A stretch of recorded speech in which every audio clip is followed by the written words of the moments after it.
og singit daw diri sa Carmen sa una, gipangdala sa plaza gipang firing squad.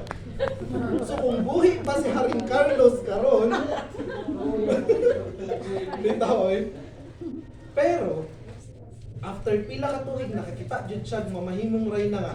Katong bayhana nga nahimong rayna, hindi jud kay singit hayag jud daw kaayo. So ang pangalan sa nahimong rayna kay si Rayna Susan. So, enjoy kaya ang Rayna. Kay, sino yung pinakaputing singit niya? Rayna na good siya. After 2 years, niitong ang singit sa Rayna.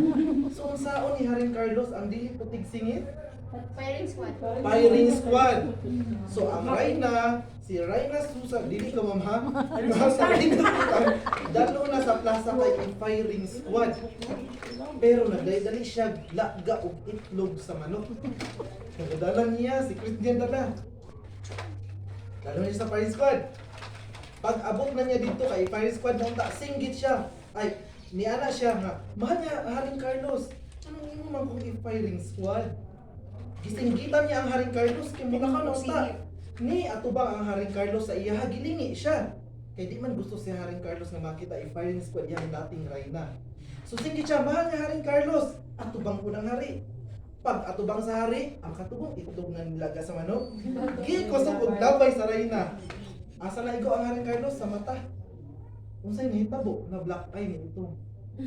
Niingon din ang mahal nga hari. Mahal nga